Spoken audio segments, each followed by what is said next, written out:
Hey friends, it's Laura with Laura's Handmade Haven. Welcome or welcome back. I'm so glad you joined me today. We are continuing our Mercantile Quilt Seeds quilt patterns, and we are moving on to the pins and pincushions block. Now this is the 5th block in the series that I've completed.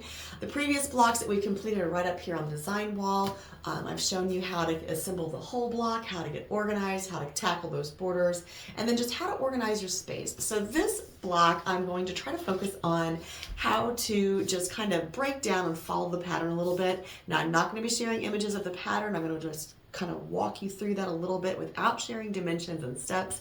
So you'll have to kind of, have the pattern there for reference, and I'll give you some tips and tricks along the way. Now, I will tell you, if you're cutting this pattern out for the first time, there was one typo in the pattern. We have one cut that is labeled with the same letter, so you do have to figure that one out. Okay, so when you're cutting the background fabric for this block, all the way towards the end of the list, you are cutting a 1 by 2.5 inch rectangle, and they're telling you to label it as UU, but that's actually going to be TT according to the pattern, the assembly directions. So if you haven't cut this one out, or if you're stumped on what is going on, there's your answer. Just change that UU to a TT and you will be ready. All right, so we're gonna head on over to the sewing machine and we're gonna start sewing up this block. And before the end of the video, you're gonna see how cute this pins and pincushions block can be. All right, just as I showed in the last video, off to the left of my machine are my design boards with all of my pieces labeled and clipped together. And I also have my little bag to get my little clips into. And I do have that little vintage teacup to throw in my alphabet tiles. Again, we're going to be working on the pins and pincushions block from the Mercantile Quilt Seeds patterns. So we're just going to go ahead and get started. The first piece of this block that we're making, let me just point out to the patterning, we're going to be making this cute little pincushion jar right here. So that is the first thing we're doing, and we're just going to follow along in the pattern and just keep sewing. Now the first thing we have to do is make a couple easy corner triangles, some stitch and flips actually. Now this piece of fabric is long enough that I'm just going to put it on the other corner that we need and go ahead and throw that under my needle and stitch it down too.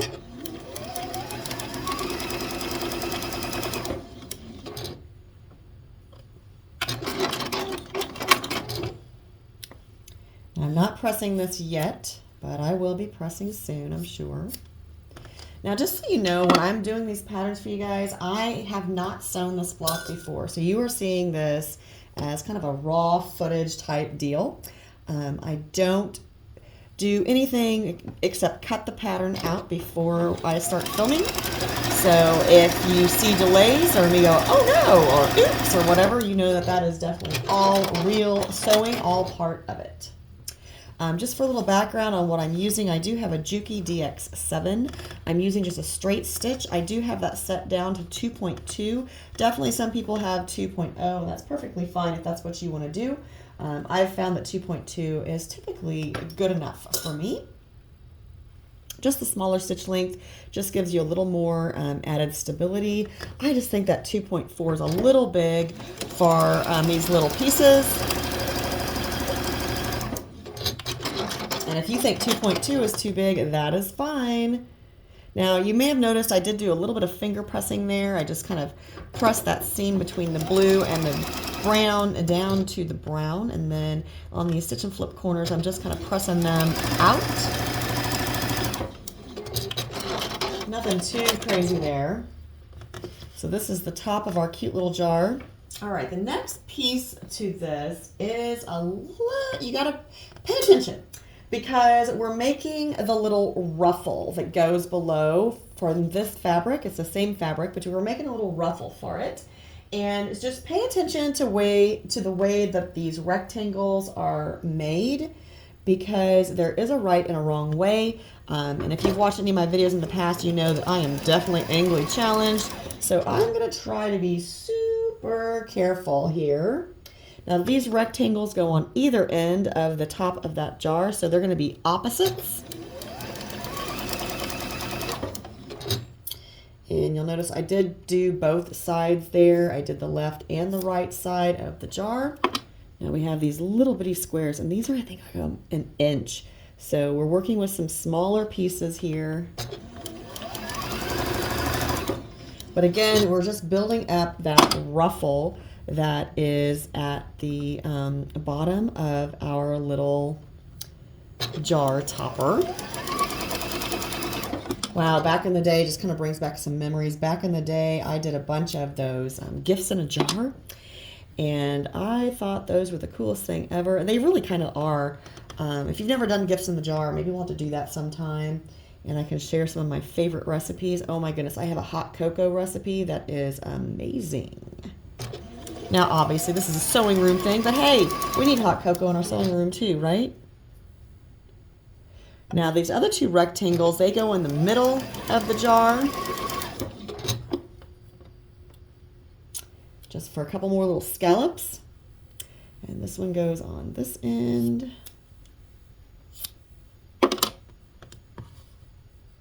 I am definitely being brave here, cutting those off. Whew.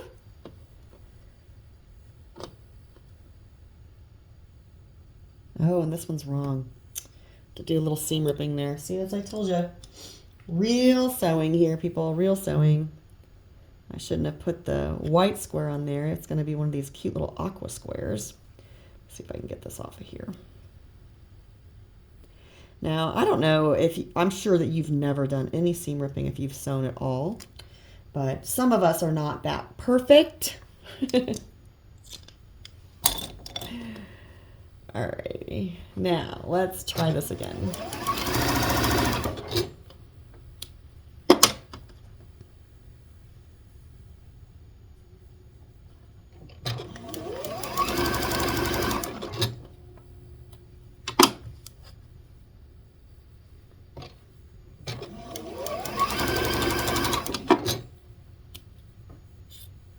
And again, we just have those little stitch and flip corners. Now, I'm not going to press this. I know some of you might be going, oh no, press it, press it, press it. But I'm not going to do it. I am just going to nest these. And these honestly look very similar to our border blocks, right? Just much smaller scale.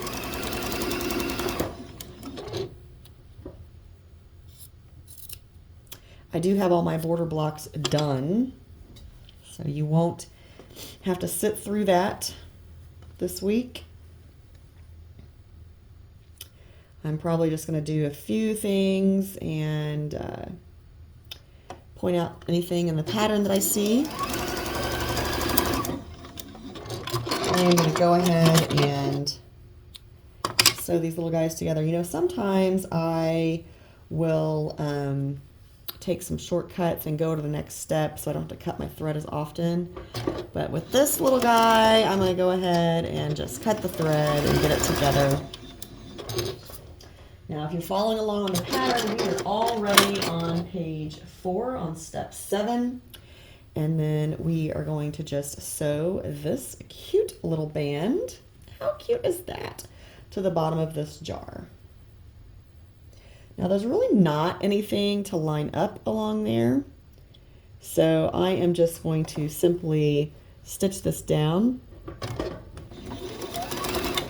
I have my finger kind of pinched at the other end of the corner just to hold that in place.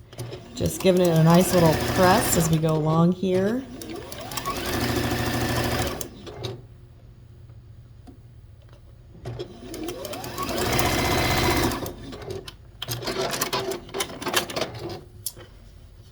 All right, so now we are on step 8, which is the base of the jar. And let me get that together, and then I'll show you the finished little jar. All right, so we have our little pincushion jar together, and I've moved on to the next piece in the block, which is this cute little star block down here. And I've actually went ahead and done all the stitch and flip corners for the 4 gold pieces and the 4 gingham pieces. And I have those kind of laid out on my extension table over here with my sewing machine into the rows that they're going to go into in the block. So I have not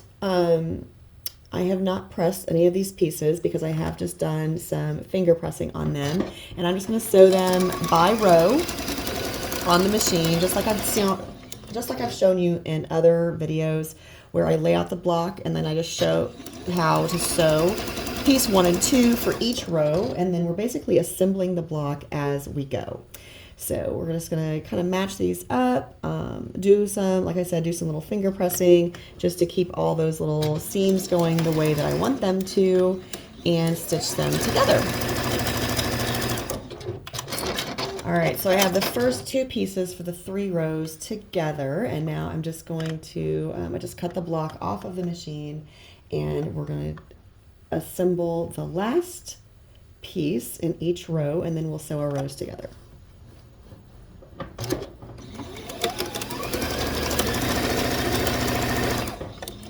Now, if you're following along on the pattern, this is kind of a modification to step 15 and 16. Just kind of letting you know where we're at.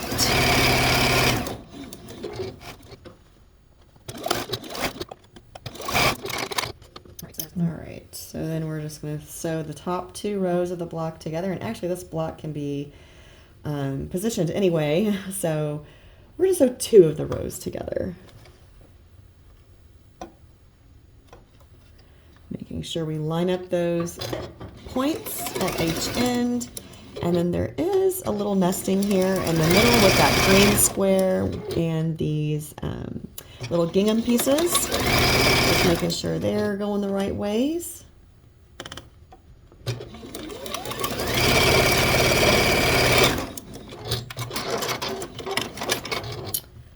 And then we'll attach our final row to the block, and we'll have this block together.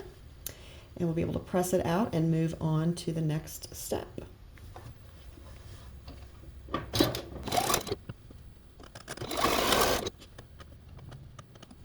You may notice me pulling that a little bit. That's just to make sure that is nested well with that middle square on the block, that green piece. All right, once this gets a good press, this is going to be gorgeous. All right, so the next piece of this pattern that we're going to be working on are these 3 cute little straight pins up here. It's going to be the same process for all 3 of these pins, and then they get sewn together into this block. So I'm going to show you making 1 pin, and then I'll get the other 2 done off camera, so you don't have to sit through that.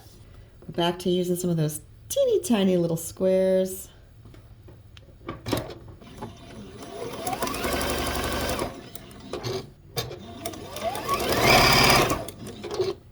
Now since these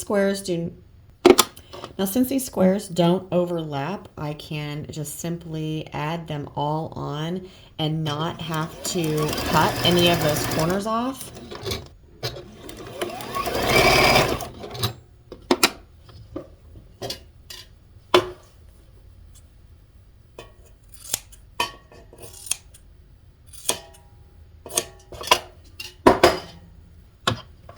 Just pay attention to the pattern of which way you want to sew this onto your pins. Now, I would also say that you could probably go either way and it would be fine. But if you want to have it the exact way that the pattern shows, then just kind of watch that angle. All 3 of these pins get the same angle at the point. So, yeah, once you have this little stitch and flip corner done at the bottom of this rectangle, then you're just going to sew on the 2 kind of spacing pieces that are background fabric. And I'm going to go ahead and do the side with the majority of the stitch and flip background corner just to kind of help hold that down.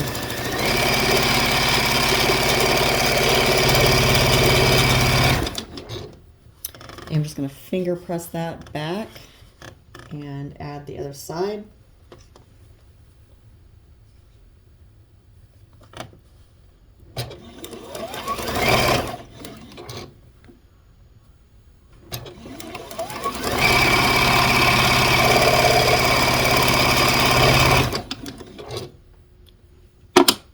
I am really big into finger pressing, so I've also just finger pressed the top of this pin head, and I will sew that on.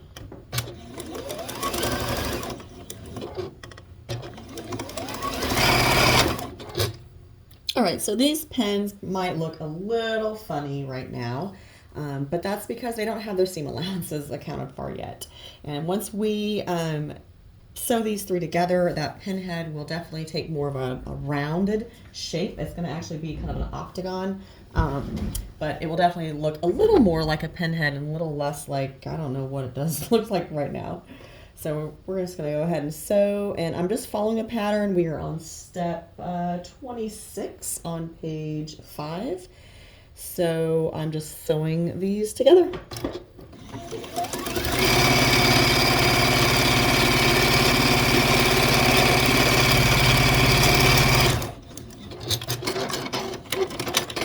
Okay, so moving on to the next section, the next thing we're doing for this pattern is this little log cabin block.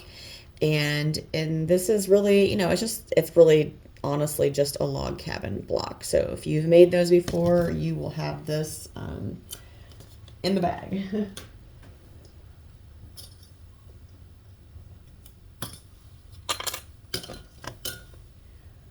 So again, I'm just going to be following along with the pattern and creating this log cabin.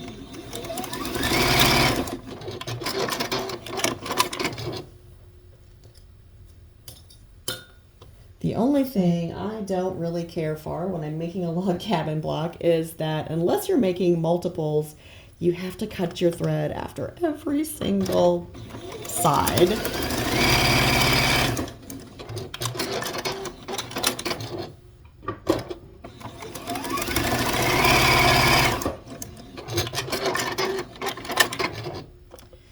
Even though we have all pattern fabric here, it's still a traditional log cabin block because there is red in the center. The red or yellow in the center of your block kind of represents the hearth of the home, the fireplace in the home.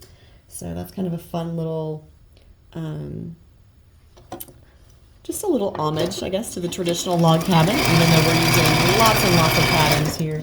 And I don't really feel like it has much of the darks and lights. Typically with a log cabin, the traditional log cabin, you have a dark and a light side to it, and then when you set them together, you kind of get a really cool shadowy effect, or you can create a shadow effect, or even like a rail fence type pattern, things like that, with log cabin blocks. Down here too.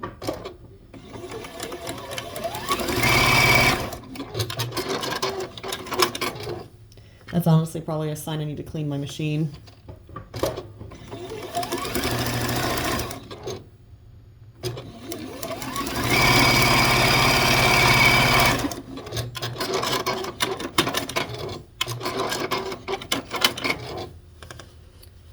All right, that takes us all the way through step 36, and now we'll be moving on to creating the safety pin block right here. So let's just keep going.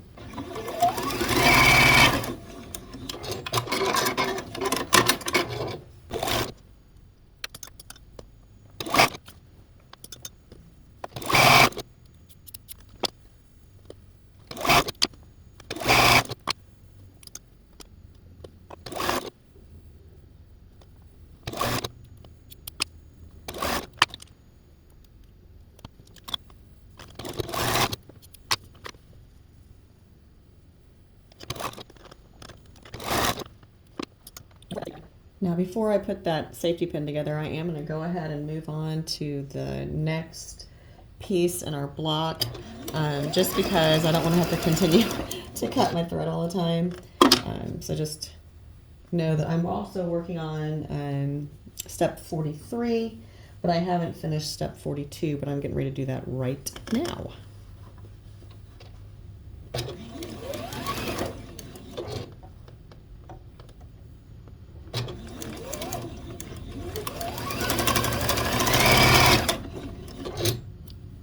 We are now making this other little safety pin. Oops. We're now making the other little safety pin down here, just so you know what we're doing.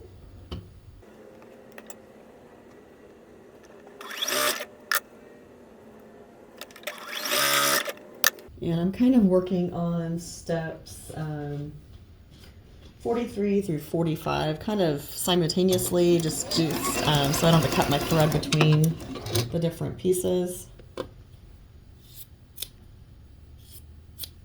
You notice I started the top of the pin, and then I went back to the first pin, and then started the bottom and the middle, and so just kind of explaining a little bit, just so I don't have to cut my thread. That's kind of what I'm doing.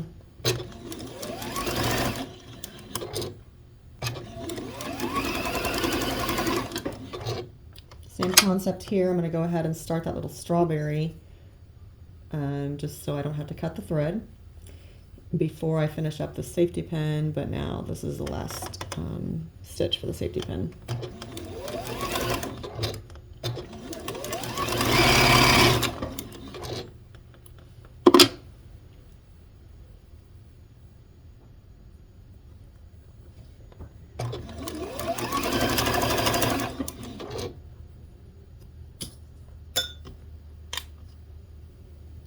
I don't know if you can see, but I do have a few pieces laying over here on my extension table, and I've left those there just because they were earlier letters, but they weren't all used because they're being used in different steps in the pattern.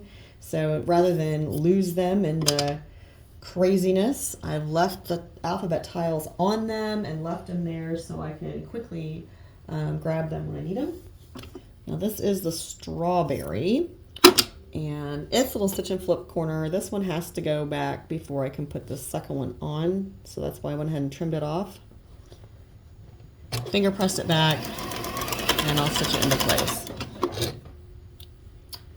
And then this is the QQRR, which is the stem, I guess, from the strawberry hangs from. And it's just, just follow the pattern and watch your angles on this one. You definitely want to make sure that you have your half square triangle going the correct way before you add on the second piece. Otherwise, your strawberry will be wrong. You could hang it off the other side though, worst case. If you accidentally did that incorrectly and then went ahead and cut it, you could totally just hang it off the other side.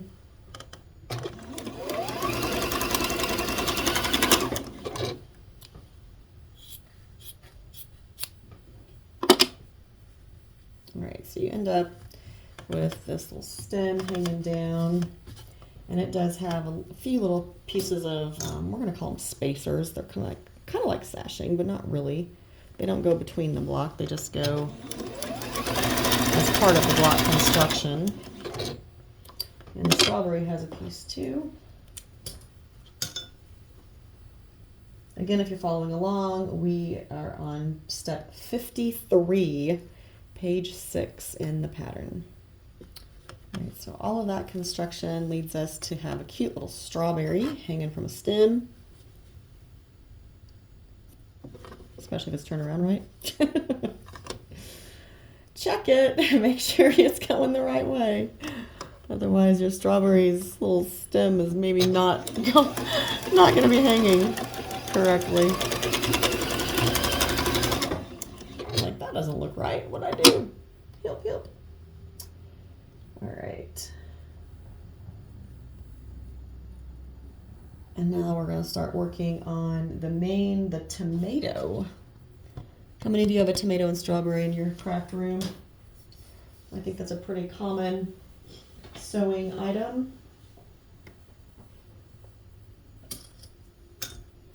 Now just pay attention to these. A couple of them only get one piece. Actually, the largest triangles only get one piece. Or the rectangles rather, not triangles. But they're opposite corners, so maybe lay that out if you feel like you need to do that.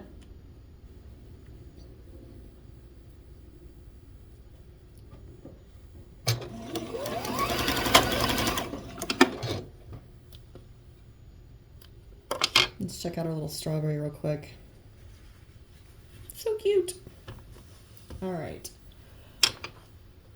Now these little guys. And, you know, before you cut, I would suggest you just kind of look at that and make sure you did do the opposite corners. I know I've been known to not check and then not have it right and then have to dig out the fabric. And hopefully there was enough extra in the kit or the yardage that you bought that you can have enough. Otherwise you have to be creative, dig in the stash and find another green. Hope for the best. So let me get some things pressed. Actually, I'm going to go ahead and cut this off. And I'm going to go ahead and press out all the pieces that I've constructed. And then we can start sewing some things together and assembling the center of our block.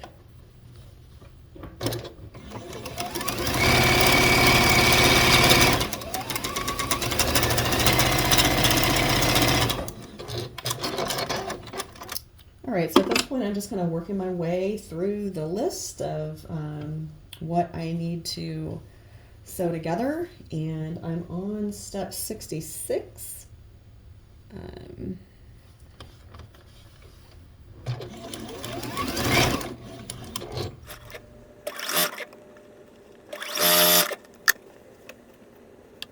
And really, you just need to follow the pattern. They have really good written directions and really well done photos in the pattern. So if you are not someone that wants to read like me, then you can definitely just follow along in the pattern on the pictures and it will still make sense to you.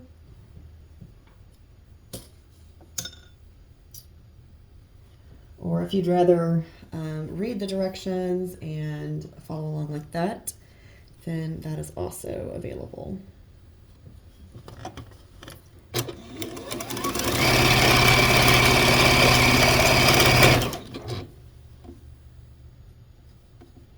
I do appreciate it when companies put a couple different ways for you to complete their projects, just depending on how you learn, how you like to follow along. I'm a pretty visual person. I can typically look at something and break it down and recreate it.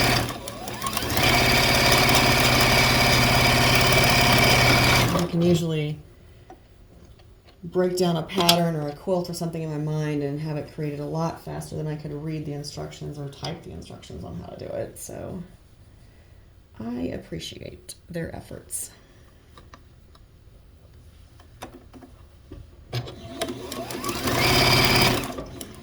And to be quite honest, sometimes when you're reading a pattern, it really helps to have a photo just because sometimes it's hard to understand. Like, you want me to do what?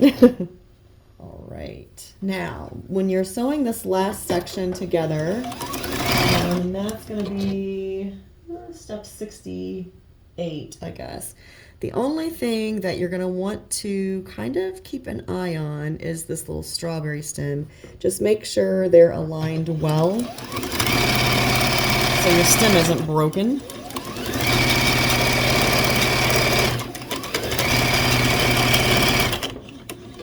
You could definitely pin these together if you want to make sure it's really good and accurate. I'm kind of the mindset of close enough. And that did come together pretty darn good, so I'm happy with that. And this is the center of our block. And now all we got to do is add our inside sashing borders, our scalloped edge, and then our outside sashing, and then we'll have our block together. So I'm going to get all of that done. That's the same process as we went through for the previous 4 blocks. So if you have questions about that, definitely go back to block 1 and 3 that I did. That was the seam ripper and tea, or tea and thread, maybe, I don't know. And then the bobbins, the spools and needle block. Both of those will give you a good idea of how to get all of these borders on. But I'm going to go ahead and put all of those together off camera, give my block a really good press, and we'll wrap up. Just like that, we have another block for our Mercantile quilt, and it is super cute. I'm so excited. This again is the Pin and Pincushions block. It is the 5th block of 6 that I have completed in the series. This is the Mercantile Quilt Seeds patterns, in case you're looking for those. And you do have to buy them individually, but if there's one of the blocks that you really like, there's no reason you have to buy the whole set. You can just buy that one block. As I mentioned in other videos with these blocks, you know, when you look at this, just kind of think about how you could use the individual elements in the block for other projects. And that's just a really good tip on how to maximize the usage of your pattern. And plus you can build your skill set that way. Let's say I wanted to make a little quilt that had just like a whole bunch of these in there. Well, by the time you make 25 of those blocks or 30 of those blocks or however many you're making, you will definitely be able to increase your skill set on just the stitch and flip corners and getting those rows aligned and all of that, and all of those little techniques that you would use in this style of a block. Now also, when you're looking at these blocks, you could also think about other projects that you could make using them. You could definitely use some project bags or some little totes or some little mug rugs, things like that for quilty friends, just by using this little tomato and strawberry section. If you love log cabins, maybe here's another size that you could make for a log cabin quilt sometime. So when you look at these patterns, don't look at, oh, I have to make this entire block. There may be just one element in there that you're like, ooh, I would love to have a block that looked just like this for another quilt that you're making, maybe a little sampler or something that you're putting together. So just try to think through those things when you're looking at patterns like this, and just understand that just because they're together in a collection like this doesn't mean that you have to put them together in a collective block like that. So until next time, I hope you find joy in all you do. Carve out some time for crafting and creating, and remember, it's always better when you make stuff up.